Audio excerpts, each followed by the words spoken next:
Hi, Analisa Six here to bring you your May 2023 horoscope for the sun and rising sign of Taurus.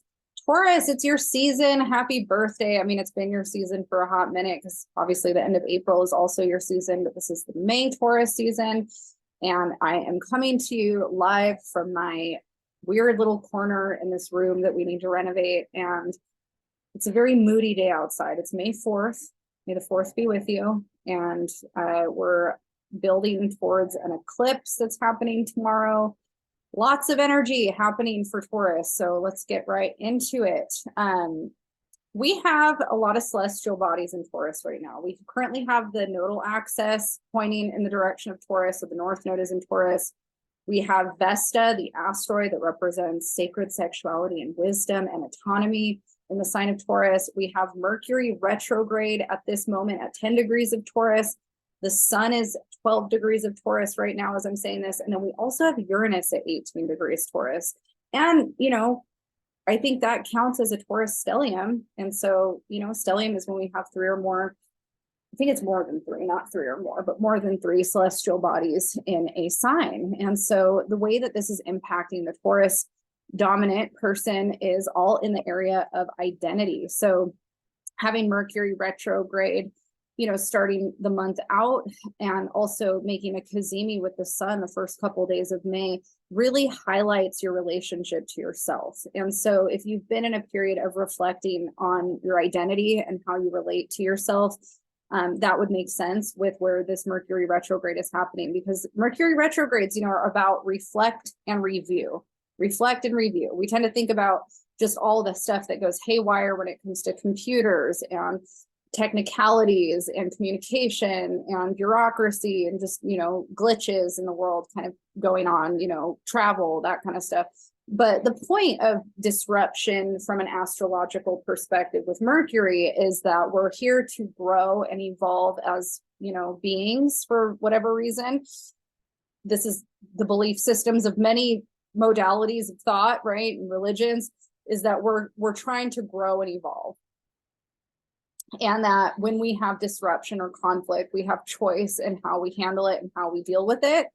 And in a Mercury retrograde, the challenges that we are faced with are where we are being forced and pushed to learn, to grow and evolve, which is easier said than done. I mean, a lot of the challenges that have happened for me during this retrograde cycle just feel cruel. I'm like, what am I supposed to learn? I'm doing everything right on my end. Am I just learning that it doesn't matter? Am I just learning that no matter what I do right on my end, other people are going to fuck it up? And so it doesn't matter how right or, honestly, okay, I'm starting to project. This doesn't necessarily have to do with you, Taurus, as an individual, but I do think it has to do with a Taurus retrograde. And I do feel like I'm still processing what I've been working through around this particular retrograde. So Taurus, your energy is fixed earth and it rules money, security, stability, mundane work that we get done in order to create a sense of security and stability. It also has to do with our relationship to the environment, the earth, our bodies, health. Taurus also rules the thyroid, the throat, and it rules the second house, which, is the house that has to do with self-worth and structure, stability, those types of things, money, our relationship to those types of ideas, and one of the things that I've been going through during this is there's this concept that we're inundated with in society where if you have your ducks in a row, we've got all this terminology like ducks in a row, T's crossed and I's dotted, having your shit together, being an adult, those types of ideas, that if you do things in a certain way, if you take care of your health in a certain way by eating the right foods, exercising the right amount, if you fill your head with the right things, if you pay all of your bills on time and you make a certain amount of money and you have a certain amount of credit in the world, that your life will result in a good way, right? If you're a good Samaritan and you pay everything on time, having those I's dotted and those T's crossed, things will be good. And one of the things that I've learned through Mercury retrograde in Taurus is that just because I do my end correctly, so even if I fill all the documents out the right way, pay everything on time, eat all the right foods, do all the right exercises, you know, sign up for all the right things, pay all my bills on time, all that kind of stuff. It doesn't necessarily mean that if there's somebody else on the other end that has to process that in order for it to go through and make sense, that anything's going to get done right or make sense, essentially.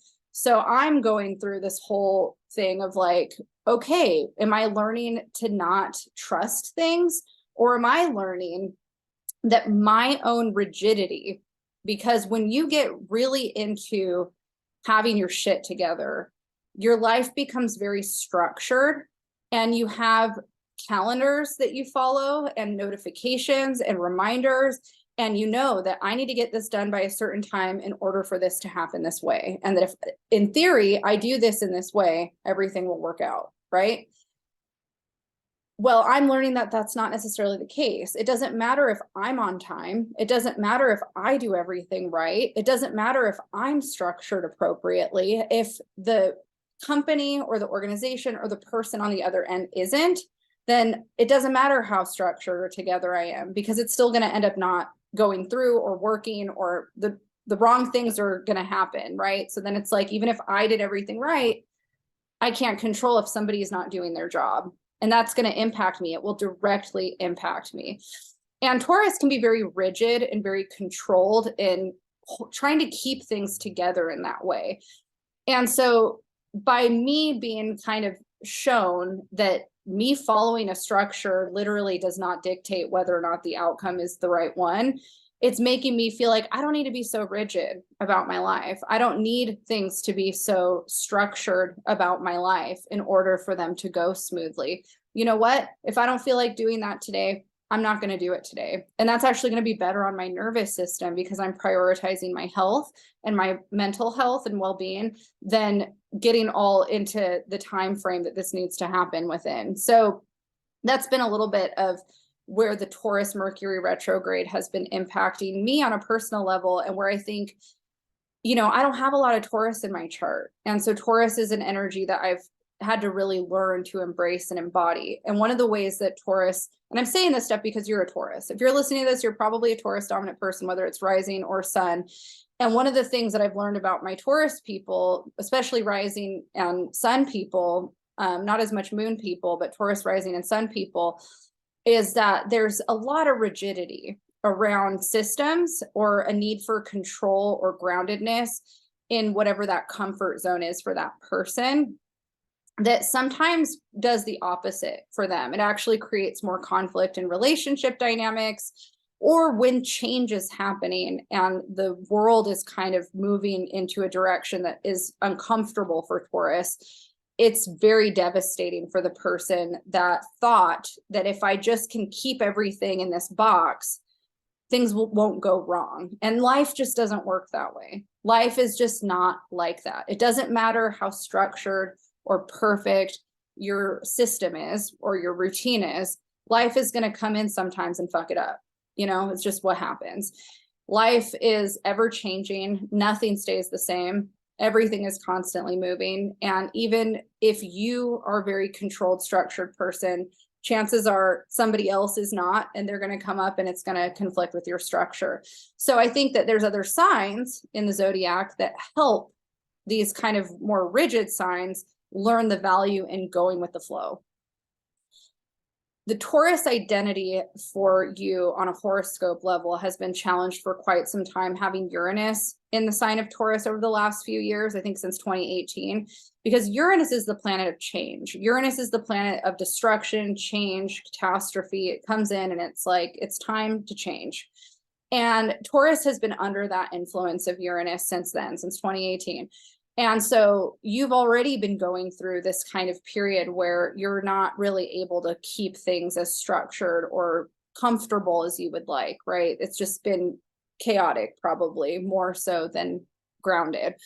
But when we have Mercury retrograde here as well with that Uranus energy, it's even more that way, where we're kind of having to reflect on, where did my past ideas or concepts on what worked serve me and where is it not serving me as my life is continuously changing, you know?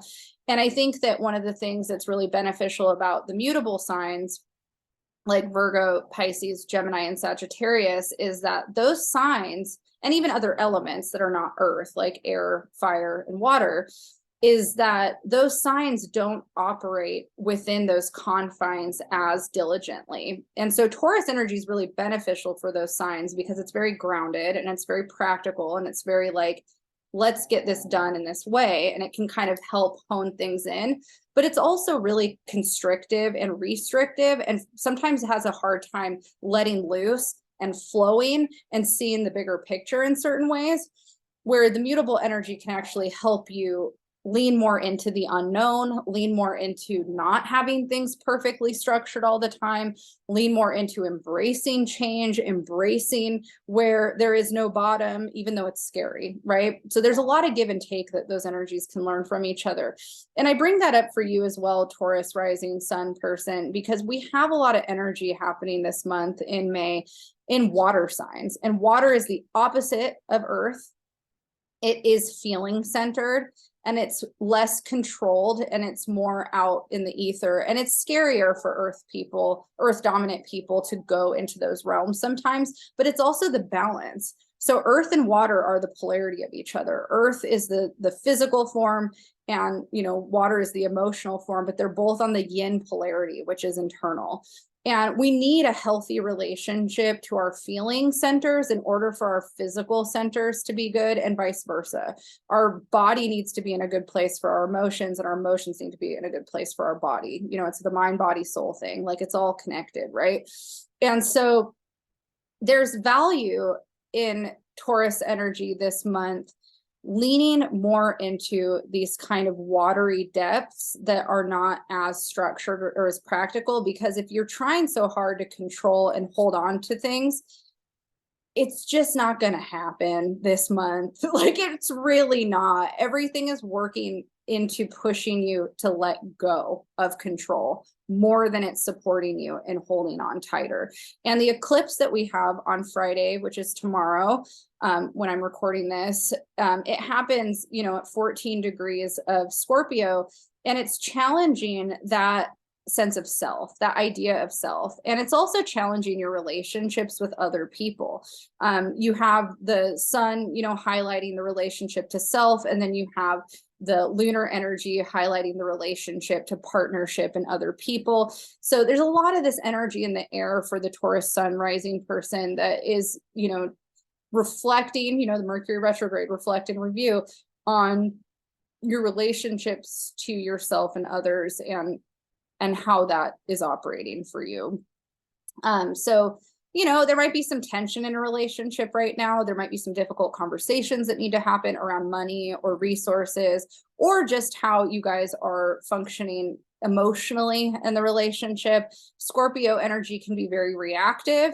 And we also have, in the Taurus chart, we also have Mars passing through the house of communication, which is in the sign of Cancer right now. And so again, there's an opportunity for a lot of really intense emotional conversations tomorrow, in a very emotionally heated way, having that energy there. So there's an inclination, like, to say things in a reactive way. You could take things personally. You could say things you don't necessarily mean.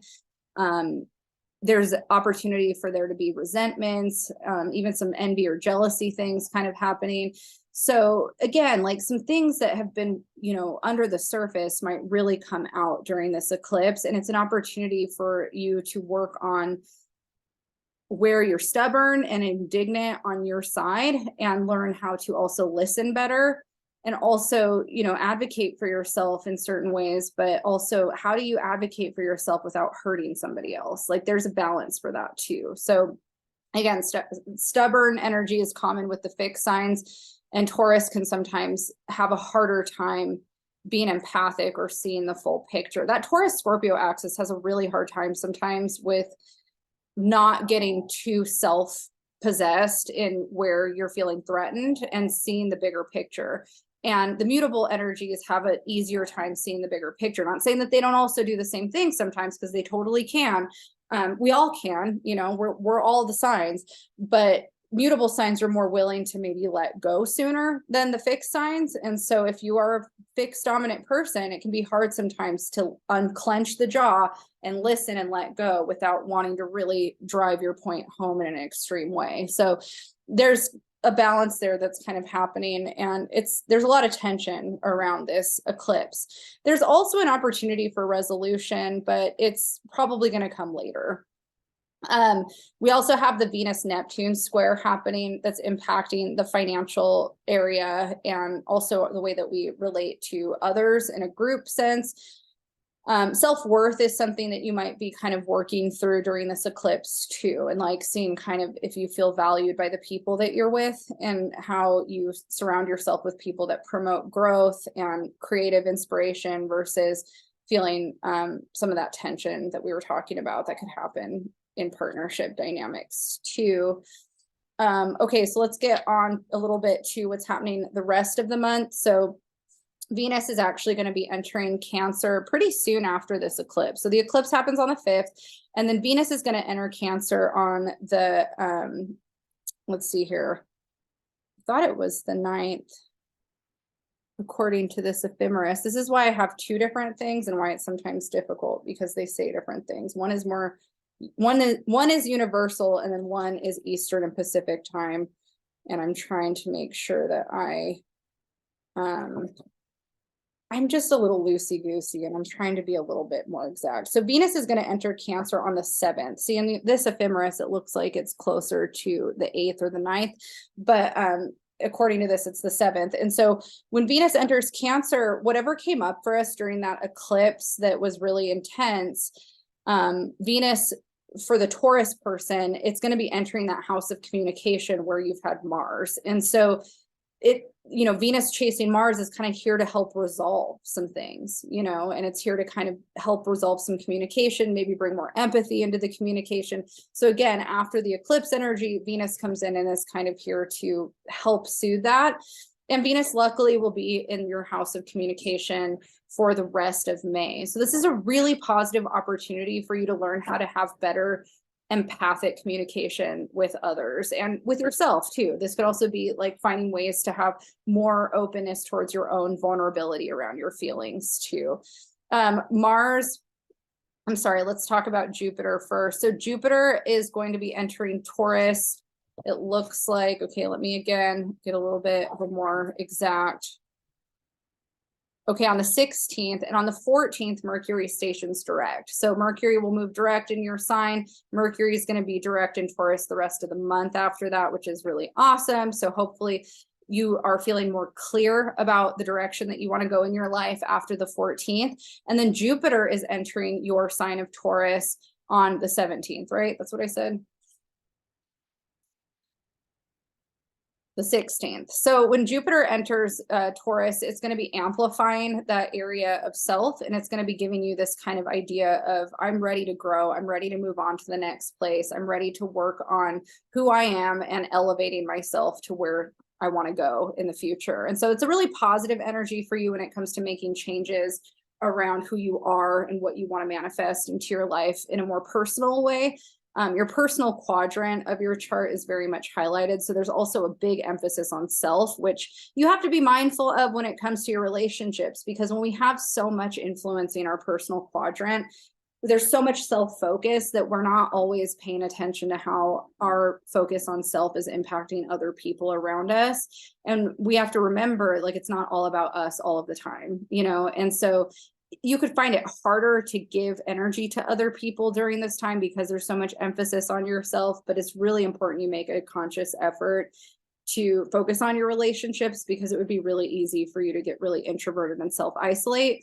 Another thing with Jupiter passing through this area is that you're more likely to have a little bit of an ego and feel a little larger than life in ways that can be detrimental to your relationships as well. So humbling yourself through this time is also positive. Jupiter is going to be in Taurus the rest of the year. So we'll be talking off and on a lot about that.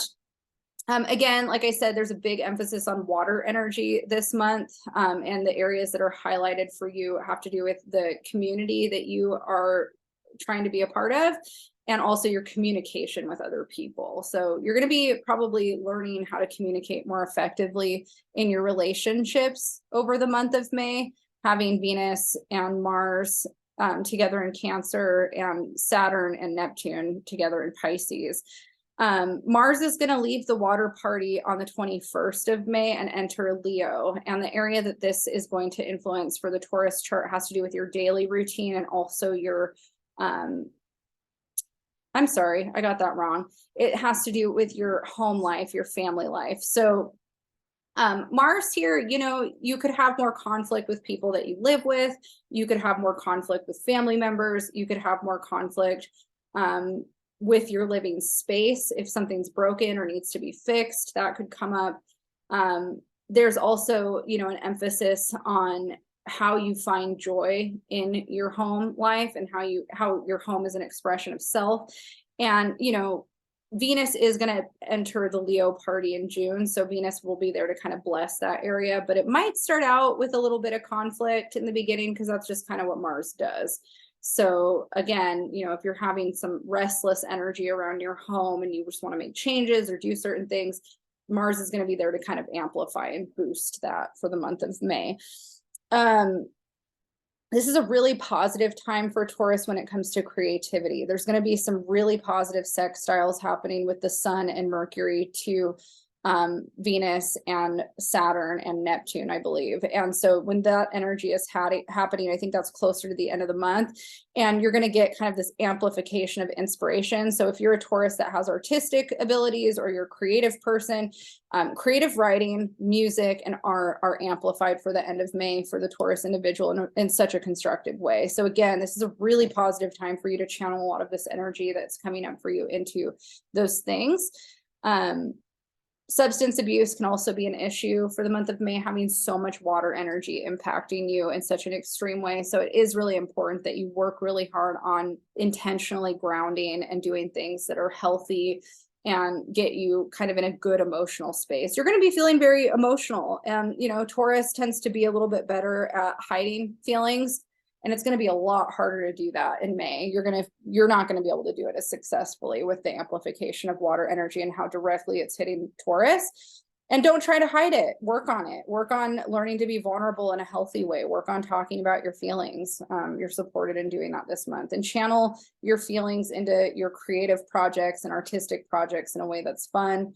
And, you know, if you are having tension in the home once Mars enters Leo, just remember to make your living area, your home, feel good for you. Like your home is a representation of the energy that you carry, you know? And so for me, like, especially with my witchy shit that I do, like my home is a sacred space where if my home doesn't feel good, I don't feel good. It's like an extension of my body. You know, if I'm not putting good things in my body, I'm going to feel bad. And my home is kind of the same way. If I'm not cleaning my house and if I'm not intentionally working on the energy of my home's not going to feel as good. And then that's going to start impacting my subconscious, whether I think it is or not, you know, like I've got a little pile of something here. Like as soon as little things start to get kind of unattractive or ugly, it impacts the way my brain processes the environment. And it makes me feel not like I don't feel motivated in my space in a constructive way. And so that's something with Mars and Leo hitting this area of the chart. It's really positive for you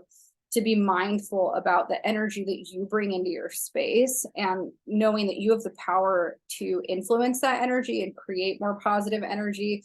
And that, you know, cleaning is more than just cleaning. It's also putting intention and frequencies of energy, vibrational energy into your space and creating the frequency of energy that you want.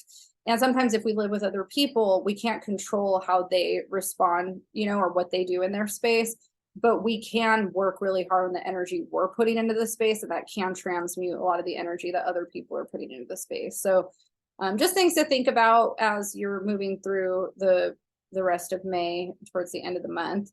I guess the last thing that we have to talk about that I almost forgot to bring up, and I'm really glad because I'm kind of trying a little bit of a new system here, is that we also have a new moon in Taurus. So we've got a new moon in your sign. I believe it's at, I don't even know why I'm trying to guess. I already don't remember. Let's see here. it says 28 degrees of Taurus, so in the later degree of Taurus. And, again, this is the area of the self. So it's going to be highlighting your relationship to self and how you identify with self. And this is a really good time if you're wanting to grow and expand upon your ideas about yourself and what you're capable of in your life. Setting intentions around that is really important.